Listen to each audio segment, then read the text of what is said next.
भगवान ने ऐसी अद्भुत लीला ये रची है यहां पर, जो एक जीव के लिए, आप सोचो, एक जीव के लिए हम कहते हैं मोक्ष। एक बड़ा सिंपल क्वेश्चन है, मोक्ष के बारे में आप बचपन से सुनते आए होंगे, मोक्ष मोक्ष मोक्ष। हाँ। मोक्ष को एक लाइन में डिफाइन कीजिए, मोक्ष क्या होता है? नहीं, मुझे आज तक समझ नहीं आया। कुछ सुना हो किसी से? मोक्ष मतलब जो मर के अमर हो गया, प्रभु की शरण में चला गया, उसको कैसे मोक्ष मिलता है मोक्ष? उसका कुछ फॉर्मूला सुना है? मरने के बाद जो प्रभु के पास चले जाए, है ना? हाँ। एक बात और सुनी होगी, जब इच्छाओं की समाप्ति हो जाती है तो मोक्ष मिल जाता है। हाँ, ये भी सुना है ना? हाँ। ठाकुर जी क्या कहते हैं? मोक्ष के लिए मरने की आवश्यकता नहीं है, मोक्ष के लिए जीने की आवश्यकता है। जीते जी मोक्ष मिलेगा। कैसे? जब आप संभावी हो जाएंगे। भगवान कहते हैं कि तू सारे कर्म मुझे समर्पित कर। भगवान तो संभावी है, वहां ना अर्जुन युद्ध कर रहा है ना दुर्योधन युद्ध कर रहा है, जो कर रहे हैं भगवान ही कर रहे हैं।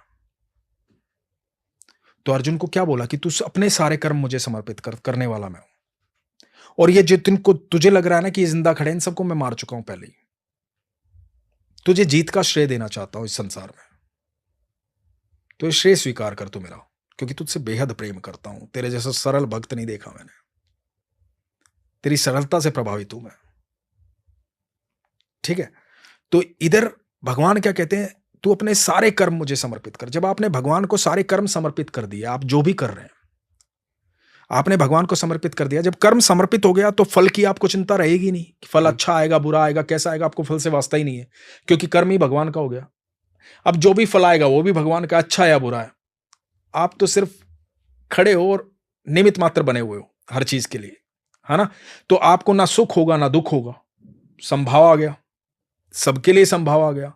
तो जो घटित हो रहा है आप उसमें आनंद में हो, है ना? जब दुख और सुख की चाहत ही नहीं है, कोई इच्छा ही नहीं है, तो आप आनंद में हो, संपूर्ण आनंद में हो।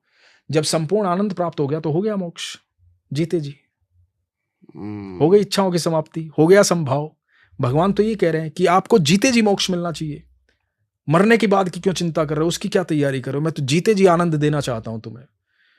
तो संभाव ये है सर,